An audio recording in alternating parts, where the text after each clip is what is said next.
So let's continue from where we stop. We are going to look quickly at effects. We will quickly examine factors affecting resistance of a conductor. So consider that you have a conductor of length L and cross-sectional area A. How does this factor affect the resistance of the conductor? Remember that we've said before that the current is given as NEAV, where this slanting N is referred to as the number density of charge. And don't forget that the cross-sectional area, is given as volume per unit length, where this is the drift velocity, and current is given as the potential difference over the resistance, because we defined resistance previously as ratio of resistance is defined previously as ratio of PD to current.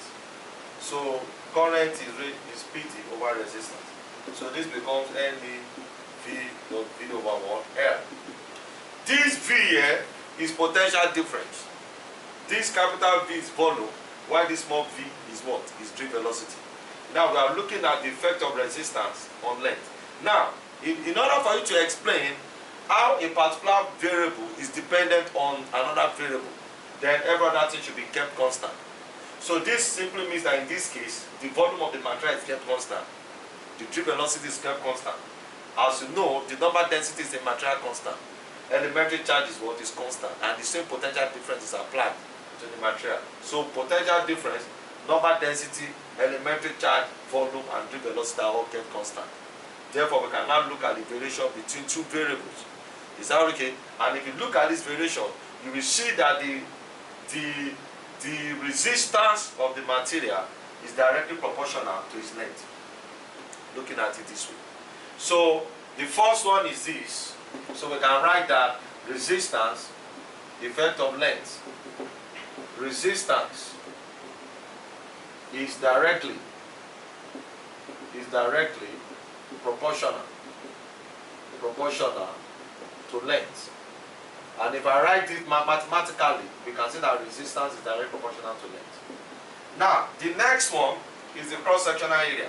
If you look at this equation again, so from this equation here, I can say that the current is expressed in terms of the ratio of the PD to the resistance is equal to the number density of charge, elementary charge, the cross-sectional area, and the drift velocity. According to what we have said earlier on, when you want to consider the variation between two variables, every other thing should be kept constant. Therefore, PD is kept constant, number density is already a material constant, elementary charge is constant, drift velocity too should be kept constant. So if all these are constant, then we can easily see that the resistance is inversely proportional to the cross-sectional area. Resistance is inversely proportional to the cross-sectional area. So number 2, cross-sectional area. Cross-sectional area. A. So we can easily see that the resistance is inversely proportional to cross-sectional area. So resistance is inversely proportional to cross-sectional area. If I combine these two variations, it will be known as joint variation. So we can say that resistance is directly proportional to length and inversely proportional to the cross-sectional area. Okay? When you replace a proportionality sign with an equal sign, you introduce a constant.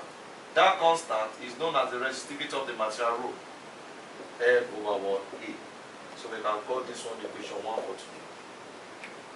So the resistance of a metallic conductor is directly proportional to its length and inversely proportional to its cross-sectional area. While the constant of proportionality there is the resistivity. So from here, The resistivity of the material can therefore be expressed as Ra over what? Length, which is measured. The unit of resistance is ohm. The unit of cross-sectional area is meter squared.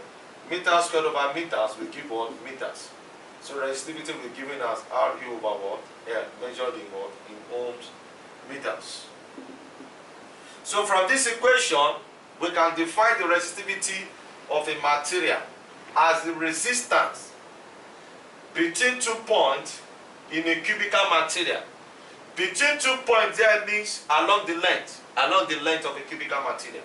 So the resistivity of a material is the resistance between 2 points in a cubical material having a uniform cross-sectional area. So resistivity is defined as the resistance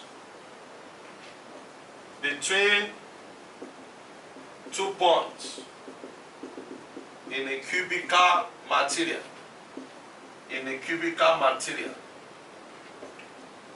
having a uniform cross-sectional area. So it is the resistance between 2 points. Between 2 points means along the length of a cubical material having a uniform cross-sectional area. So if you want to determine the resistivity of a material, therefore, you just take a cubical small section of the material. You call a cubical small section of the material having a uniform cross-sectional area. You therefore use maybe a vernier caliper to determine the length or a micrometer screw gauge. And because it's having a uniform cross-sectional area, the area here will just be L squared. So after you determine the length at more than 1 point, in order for you to correct for random error, you determine the length at more than 1 position. So you determine the length along this axis, along the X, and also along the Y, also along the Z, for you to be sure that it's having a uniform cross-sectional area. You then use a multimeter to determine the what? The resistance.